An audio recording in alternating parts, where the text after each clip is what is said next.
मेरी शादी को 2 महीने हुए थे और मेरी डिलीवरी का समय हो गया था। मेरी शादी होकर बस 2 महीने हुए थे और अचानक मेरे पेट में दर्द उठा। मेरी सास मुझे डॉक्टर के पास ले गई और चेकअप के बाद डॉक्टर ने जो कुछ बताया उसे सुनकर मुझे अपने कानों पर विश्वास नहीं हो रहा था। डॉक्टर ने कहा उनकी डिलीवरी का समय आ गया है, इन्हें जल्दी से डिलीवरी रूम में ले जाना पड़ेगा। मुझे तो लग रहा था कि ये सुनकर मेरा पति मुझे तलाक दे देगा, लेकिन उसने तो मेरे हाथों में हाथ लेकर कहा, चिंता मत करो, सब कुछ ठीक होगा। मैं एक बच्चे को जन्म दिया, पर मुझे अभी भी विश्वास नहीं हो रहा था कि ये बच्चा मेरा है, क्योंकि शादी से पहले मेरा किसी लड़के से कभी कोई रिश्ता नहीं था। मैं उस बच्चे को बिल्कुल भी अपने पास नहीं लेती थी। पर हैरानी जब होती जब मेरी सास रोते हुए मुझसे माफ़ी मांगती। उनके ऐसे बर्ताव को जानने के लिए मैंने एक दिन उनके फ़ोन से अपने पति को मैसेज किया और उन्होंने जो रिप्लाई दिया उसे पढ़कर तो मैं बेहोश हो गई। मेरा नाम अंजी है। दिखने में बिल्कुल भी सुंदर नहीं थी। आंखों के चारों तरफ काले घेरे साफ नजर आते थे। बाल थोड़े थोड़े सफ़ेद हो गए थे। मैं थोड़ी मोटी भी थी और एक टांग से लंगड़ी थी। पर हैरानी इस बात की भी होती कि मेरे कमरे में जो तस्वीर थी उसमें मैं बहुत सुंदर नजर आ रही थी। मेरी भाभी मुझसे 6 साल छोटी थी। मुझे ऐसे चिंता में देखकर कहती, आप चिंता मत करो, एक दिन आपको भी कोई न कोई पसंद कर ही लेगा। एक दिन मैं पूजा कर रही थी, तभी भाभी दौड़ी दौड़ी आई और कहने लगी कि दीदी जल्दी से तैयार हो जाओ, आपको लड़के वाले देखने आए हैं। मैं भाभी से कहने लगी कि मुझ जैसी लड़की को कौन पसंद करेगा। अगर आपने सच्चे दिल से भगवान से प्रार्थना की होगी तो ये लड़का आपको ज़रूर पसंद करेगा। मैं तैयार होकर हाल में आई। वहाँ देखा कि माँ बैठे हुए थे। लड़के की माँ ने बड़े प्यार से मुझे बुलाया और अपने पास बैठाया। लड़के को देखकर लग रहा था जैसे मैंने उन्हें कहीं देखा है। मैं भगवान से प्रार्थना कर रही थी कि ये लोग मुझे पसंद कर लें और उतने में ही लड़के की माँ बोली, हमें लड़की पसंद है और अगर आप लोगों को कोई दिक्कत ना हो तो हम अभी अंगूठी पहनाना चाहते हैं। दोनों तरफ से हाँ हो गई और जल्दी से जल्दी शादी करने की तैयारियां शुरू हो गईं। अपने घर वालों से साफ कह दिया था मैंने कि मुझे शादी धूमधाम से नहीं करनी है, क्योंकि मुझे डर था कि मेरे बदसूरत होने के कारण लोग मुझ पर हंसेंगे। मेरी शादी हुई और मैं संजय की पत्नी बनकर उनके घर आई। मैं बहुत खुश थी। थोड़ी देर में संजय कमरे में आता है। वह भी खुश नजर आता है। उसने मेरा हाथ अपने हाथों में लिया और कहा कि अंजू, थैंक यू मेरी जिंदगी में आने के लिए, और गिफ्ट के तौर पर एक अंगूठी मुझे पहनाई। मुझे इन बातों पर विश्वास नहीं हो रहा था कि ऐसे कैसे हो सकता है। मैं इतनी बदसूरत और मोटी होने के बावजूद भी संजय ने मुझे कैसे पसंद कर लिया। उस पर उसने कहा कि इंसान का मन सुंदर होना चाहिए, बाहरी दिखावे का कोई फायदा नहीं। उसकी यह बातें सुनकर मुझे हंसी आई।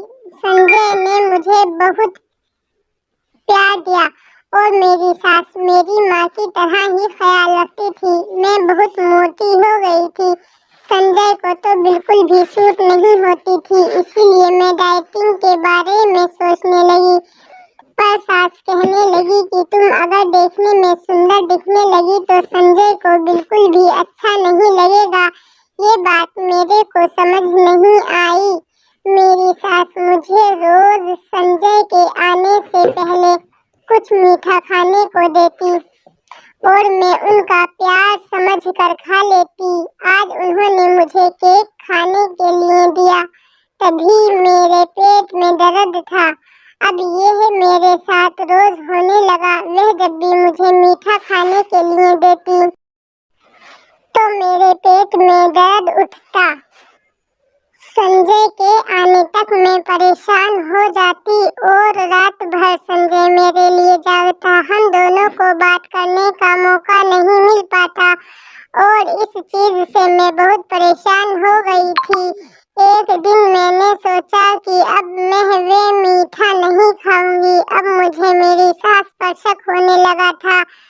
शायद वे हमारा प्यार देखकर जलने लगी थी, इसीलिए हम दोनों को अलग रखने की कोशिश करती थी। मेरी सास मेरे लिए मिल्क शेक लेकर आई। मैंने कहा कि मैं कमरे में जाकर पी लूंगी, अभी मुझे उल्टी जैसा हो रहा है। उन्होंने कहा ठीक है, पर पी जरूर लेना। मैं कमरे में गई और मिल्क शेक छुपा कर रख दिया।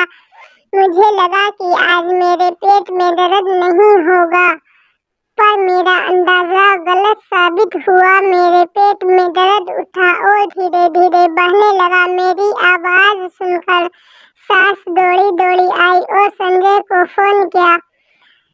संजय के आने के बाद मुझे अस्पताल ले जाया गया।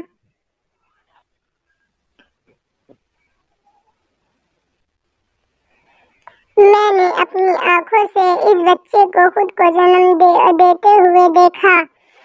मैं डर रही थी कि पति का सामना कैसे करूंगी। वह मुझे अब तलाक दे देगा, समाज में मेरी कोई अब इज्जत नहीं रहेगी। ये सब सोचकर मैं रोने लग गई।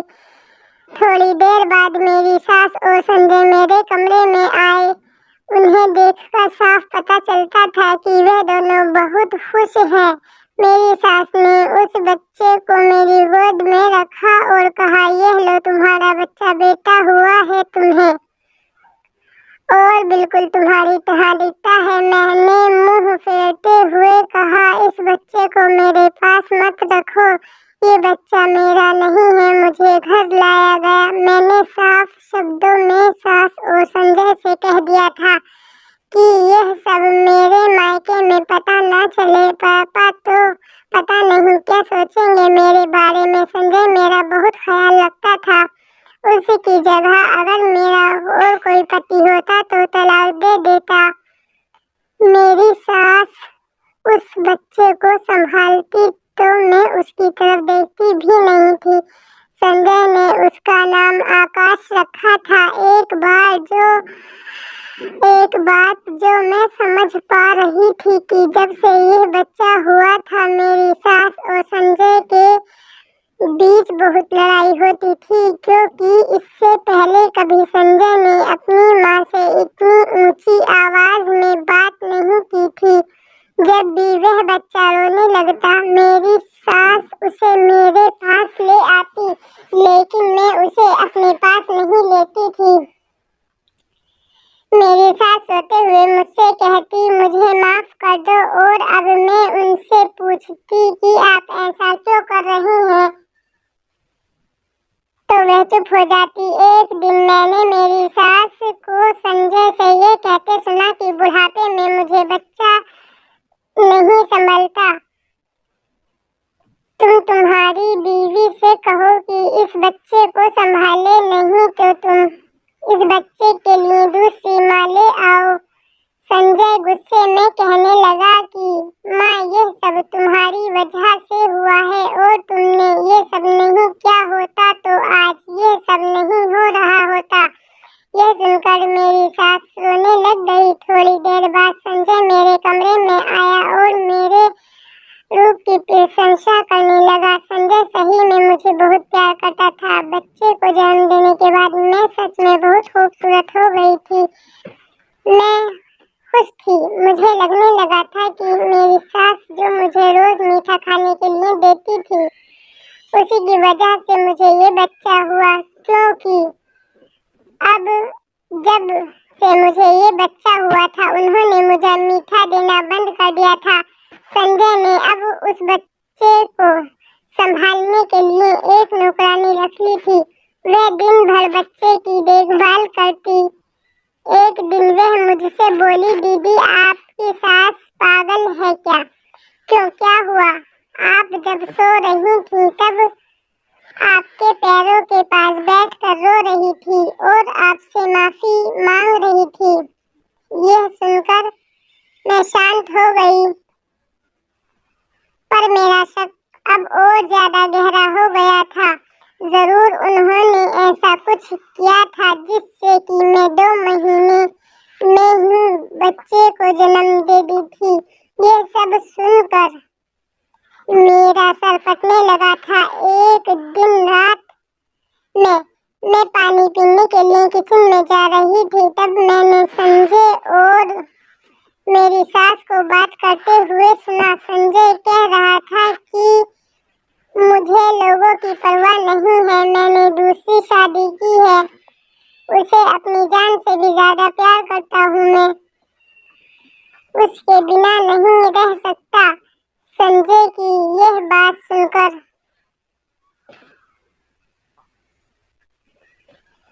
मानो किसी ने खौलता हुआ तेल मेरे कानों में डाल दिया है।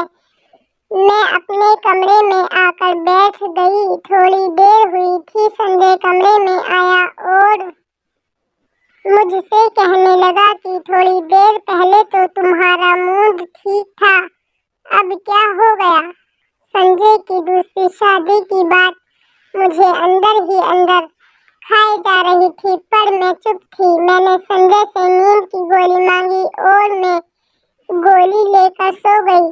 सुबह उठी तो संजय फिर जा चुका था और पता नहीं क्यों मेरा सर बहुत दर्द कर रहा था। सामने ही मुझे मेरी सास का मोबाइल पड़ा दिखा। मैंने वह फोन लिया और सास ने संजय को एक मैसेज क्या हुआ था, अंजी का क्या करना है? मेरे दिल की धड़कन बढ़ गई थी, बहुत डर लग रहा था। उतने में संजय का फोन आता है। मेरे तो हाथ डर की वजह से कांपने लगे थे। मैंने बहुत हिम्मत करके फोन उठाया। सामने से मेरे बिना कुछ बोले संजय कहने लगा, माँ तुम अंजी के पीछे क्यों हाथ धोकर पड़ी हो? उसने तुम्हारा क्या बिगाड़ा है? मैंने अपनी मर्जी से उससे शादी की है, तुम्हें पता है ना? 2 साल पहले मैंने अपनी मर्जी से अंजी से लव मैरिज की थी। तुम्हारा कहना था कि तुम हमारी पसंद की लड़की से शादी करूं और इसी के कारण मैंने अंजी से कोर्ट मैरिज की। अब वह दुल्हन बनकर अपने घर आई। तुमने हम दोनों में गलतफहमी लाने की कोशिश की, हमें अलग करने की कोशिश की और जब इतना करने पर भी हम अलग नहीं हुए तो तुमने अंजी के साथ इतना बड़ा हादसा करने की कोशिश की ताकि उसकी मौत हो जाए।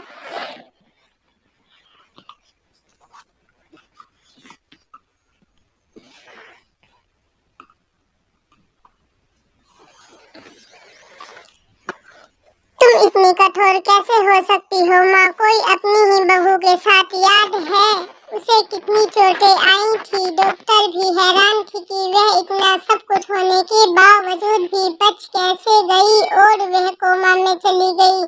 जब तुम्हें पता चला कि वह माँ बनने वाली है तब तुम्हें अपनी गलती का एहसास हुआ और तुमने मुझे सब सच बता दिया।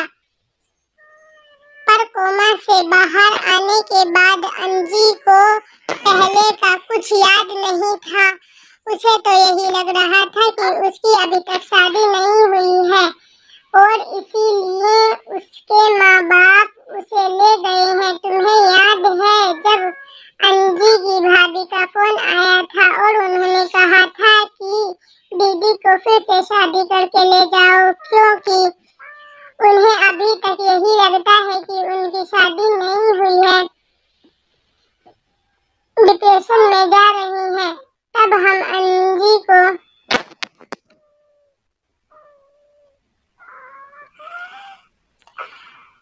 घर फिर से उसका हाथ मांगने गए और वह शादी करके घर आई तो तुम उसका बहुत ख्याल रखती थी। उसकी दवाइयों की जिम्मेदारी तुम पर थी और तुम उसे मीठा देने के बहाने उसे समय से दवाइयाँ देती थी और तुम अब फिर से लोगों की बातों में आ रही हो अंजी से दूसरी बार शादी की, पर सिर्फ दिखाने के लिए। वे बेचारी तो अभी भी इस समय में है कि वह 2 महीने बाद ही बच्चे को कैसे जन्म दे सकती है और इसी वजह से उसने अपने ही बच्चे को अपने से दूर रखा है। संजय यह सब जोर जोर से बोल रहा था और मैं चक्कर खाकर वहीं पर गिर गई। आँख खुली तो मैं अस्पताल के बेड पर थी। मुझे पहले का सब कुछ याद आ गया था और मैंने संजय से अपने बच्चे को अपनी गोद में ले लिया।